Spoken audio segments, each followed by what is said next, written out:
Hi guys, today we have the reader Aladdin. Aladdin lived a long time ago in China. He was a handsome boy, but he was also very lazy. His father was dead and he lived with his mother in the city. Aladdin didn't like working much, so they were very poor. His mother had to make his meals and do everything for him. Look at how his mother had to sweep the floor and do everything, while Aladdin is here being very lazy. That's not good, right? One afternoon, Aladdin was walking around the market when a man stopped and spoke to him.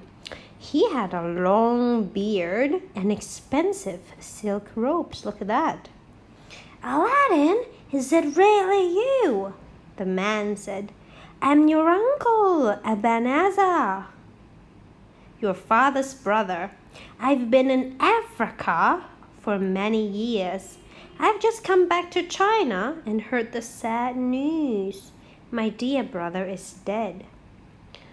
"I'm very pleased to meet you, uncle," said Aladdin. He invited the man to his home for dinner. When he told his mother, she was surprised. She was, really surprised. The news was surprising. "Your father never told me about a brother," she said. "Well, we don't have much food, but I'll try and cook something." After their small dinner, Ebenezer said, "Now that I'm home, I must take care of you, my boy. I will find you a job. Would you like that?" "Oh," said Aladdin. He didn't want a job. But Ebenezer said, "Maybe you could work for me. You can wear expensive robes like mine," like his expensive robes, "and sit in a comfortable chair all day." Remember, when we read the word comfortable, it's not comfortable, but comfortable. Comfortable. The sound in the middle is silent. Okay? Aladdin smiled. "I'm sure I can do that, uncle." The next morning, Ebenezer bought Aladdin the most expensive robes in the city. They were made of green, blue, and purple silk. Silk is very soft and also, very expensive.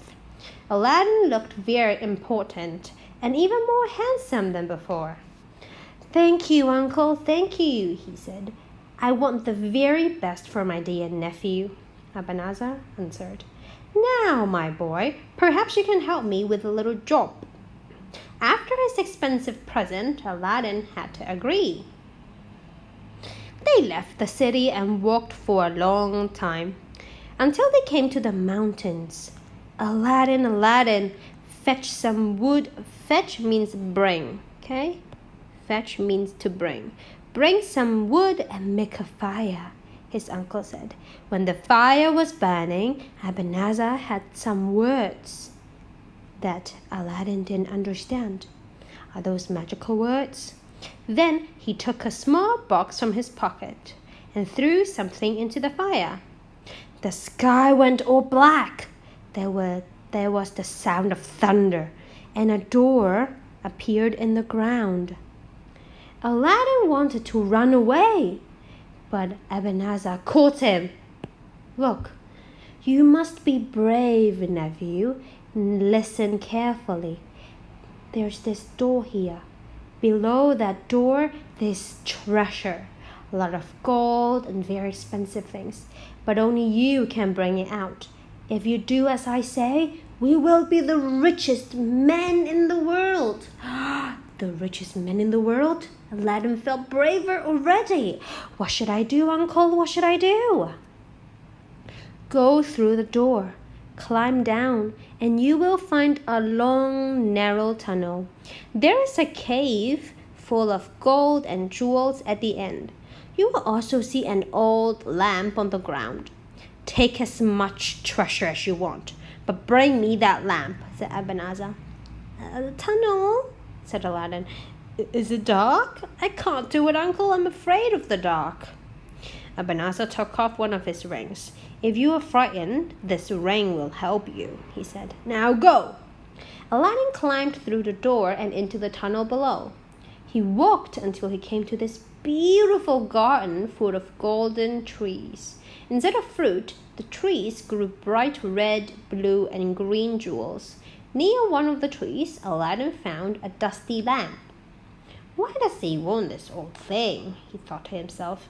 He put it in his robe, then filled his pockets with jewels and the gold and the expensive treasure. Aladdin went back through the tunnel, but the treasure was very heavy in his pockets. He couldn't climb up to the door.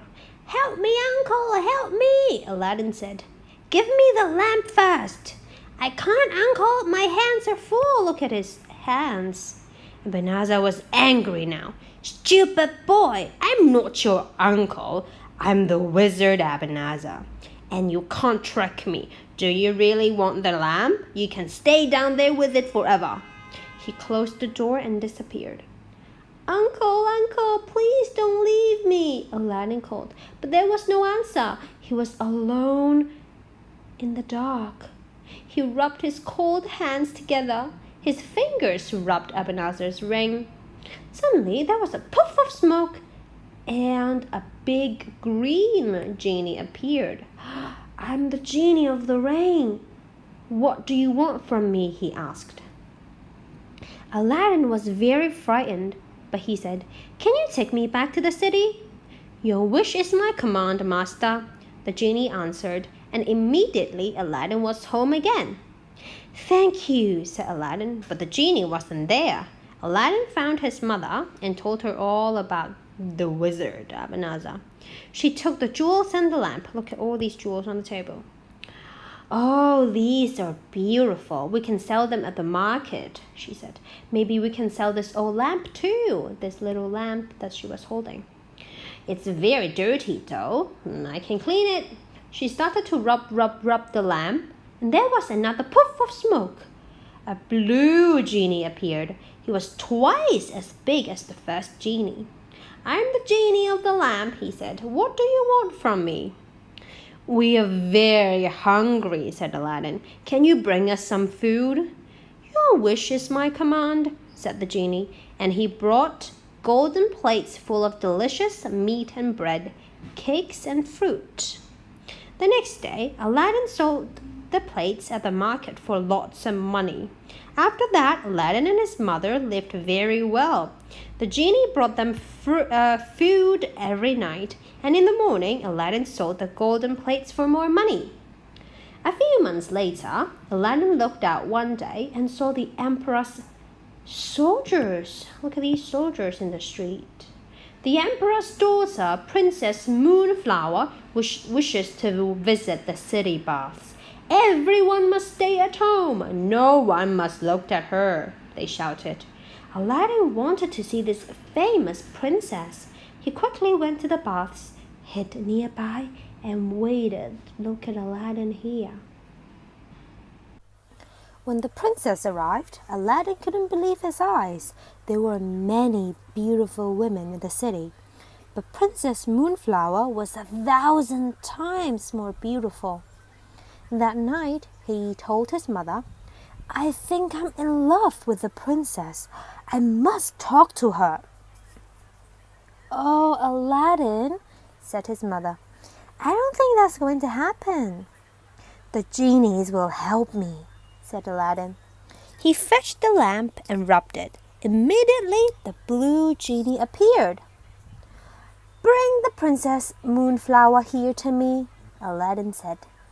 "Your wish is my command," said the genie, and he brought the princess to Aladdin's house. When Aladdin's mother saw Moonflower, she fell on her knees. Look at her. "Where am I?" asked the princess. "Who are you guys?" Aladdin stepped forward. "Don't be frightened, princess. I just wanted to meet you. Please sit down." So Moonflower sat down and they talked. In the morning, the genie took her back to the emperor's palace. Every night for a week, the genie brought Moonflower to Aladdin's house, and every morning he took her home again. Soon she was waiting for the evenings so that she could be with Aladdin. Aladdin said to his mother, "Take these jewels to the emperor. Tell him that your son wants to marry the princess."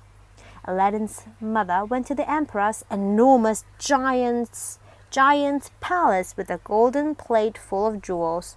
She waited and waited, but the emperor was very, very busy. She went back every day until the emperor spoke to her. So your son wants to marry my daughter?" the emperor said, looking at the jewels. They were bigger and more beautiful than anything in his treasure room. "She needs a husband, it's true. Your son can marry her if he brings me 40 more balls full of jewels like this." 40. Of course, the genie soon brought the jewels, and the next day Aladdin arrived at the palace in his best silk robes. 40 men in blue robes followed him. They were carrying the golden balls. When the emperor saw them, he agreed to the marriage immediately. So then they got married. Aladdin asked the genie to build a home for him and Moonflower. In only one night, the genie built a wonderful palace opposite the emperor's. It has 100 rooms and 1,000 windows. All around were beautiful gardens full of flowers, birds, and tall trees. Aladdin married the princess the next day. They rode through the city on 2 white horses, and Aladdin threw money to the people. Everyone cheered and cheered. Everyone was happy for them. Everyone was happy, except for one man. Far away in the mountains, Ebenezer heard about the marriage. So Aladdin stole my lamp, and now he has a new wife and a beautiful palace? Well, that's going to be trouble. Ebenezer went back to the city. This time he dressed in old clothes, not in his silk, beautiful, expensive robes. One morning he waited for Aladdin to leave his palace. Then he stood in the street and shouted, "New lamps for old! Bring me your old lamps and I'll give you new ones. Look at all the lamps that he brought." The princess heard him. "Aladdin has a dusty old lamp," she said. "I'll get him a new and nice one instead." She ran outside with the magic lamp. Is she going to give it away? Ebenezer laughed and rubbed the lamp in his hands. The enormous blue genie appeared with a puff of smoke.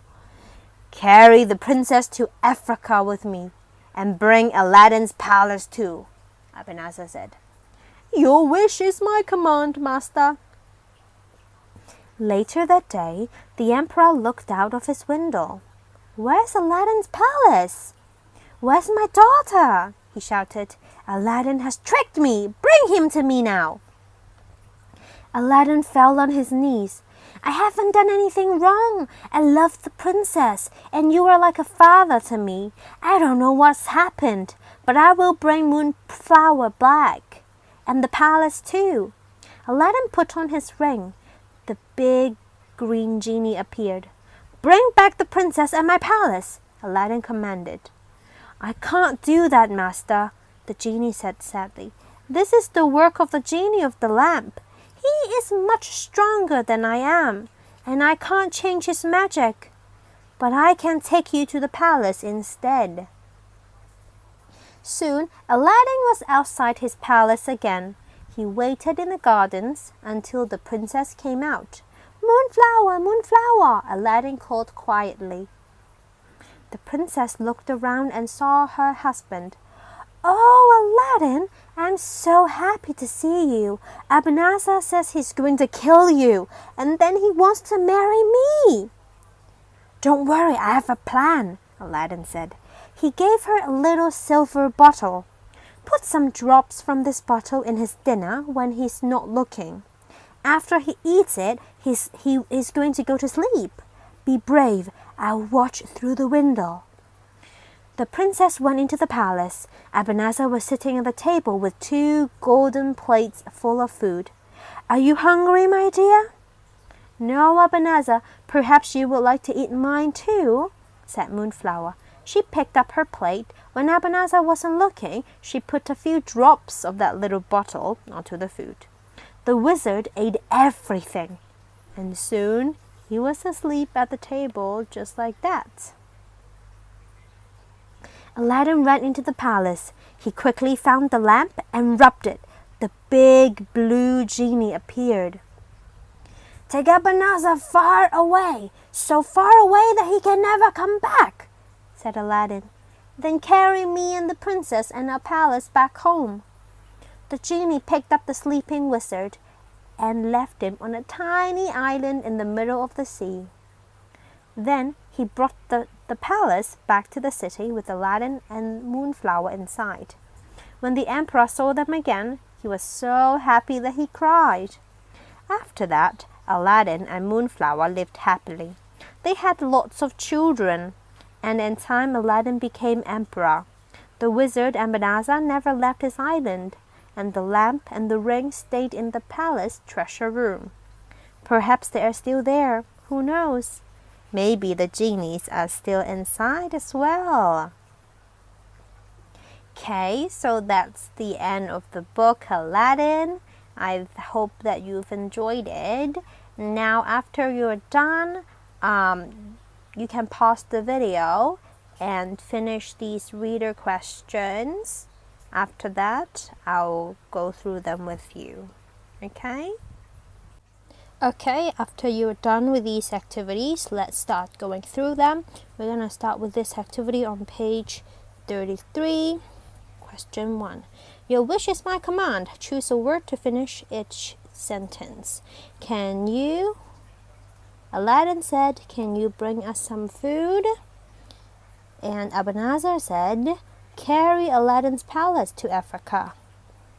"Sorry," the green genie said. "Sorry, I can't do that, master." And take Ebenezer far, far away. Okay? Now here we have 9 pictures. Our job is to read through them and find out which one's the beginning of the story till the end of the story. Okay? So, the first one of the story. Now let's go through all the pictures one by one. Aladdin married the princess the next day. B. Don't worry, I have a plan, Aladdin said. C. A blue genie appeared. He was twice as big as the first genie. D. They had lots of children, and in time Aladdin became emperor. E. Ebenezer stood in the street and shouted, "New lamps for road." F. There's a cave full of gold and jewels at the end. G. I'm your uncle Ebenezer, your father's brother. H. When the princess arrived, Aladdin couldn't believe his eyes. I am the genie of the ring. What do you want from me? Okay, so the first picture is this. I'm your uncle Ebenezer, your father's brother. Which one's number 2? Number 2 is there's a cave full of gold and jewels at the end. F is number 2, right? And then we have number 3, letter I. I'm the genie of the ring. What do you want from me? And then when the princess arrived, Aladdin couldn't believe his eyes. Letter H. And then a blue genie appeared. He was twice as big as the first genie. Aladdin married the princess the next day. Letter A for number 6. Okay. And we have Ebenezer coming back. Letter E for 7. Don't worry, I have a plan. Aladdin coming back. And at last they had lots of children and lived happily ever after. The last one. Okay, Okay, up onto the next one on page 35. The people in the story. We have to choose 2 sentences for each person. Okay, now let's go through all these letters. She has to do everything for Aladdin. That's Aladdin's mother, right? Letter A. Letter B. She's the most beautiful woman in the city. That's the princess. He says he's Aladdin's uncle. That's Abanazar. He doesn't like working. Well, that's Aladdin. She gives Abanazar the magic lamp. That's the princess. He tricks Princess Moonflower. That's Abanazar. He falls in love with Princess Moonflower. That's Aladdin. She goes to the palace every day. That's Aladdin's mother. Okay. 2 more pages. Okay, city street. Which 3 things can't you see? Can we see Aladdin? Yes, Aladdin's here. Can we see the princess? No, we can't see the princess now, can we? Can we see soldiers? Yes, these are soldiers. Can we see a plate of food? Yes, a plate of food. Can we see a tree? Yes, here's a tree. Can we see a palace? No. Can we see a baby? Yes, there's the baby. Can we see the magic lamp? No, it's not here. 3 things that we can't see in here. Okay, up onto the next page. Abanazar says we have to choose the right ending for each sentence. The first one, I've just come back to China and heard the bad news. If you do as I say, we'll be the richest man in the world. Take as much treasure as you want, but bring me the lamp. Bring me your old lamps, and I will give you new ones. Okay, that's the end of the story and the activities for Aladdin. I hope you have enjoyed it. So see you soon. Bye.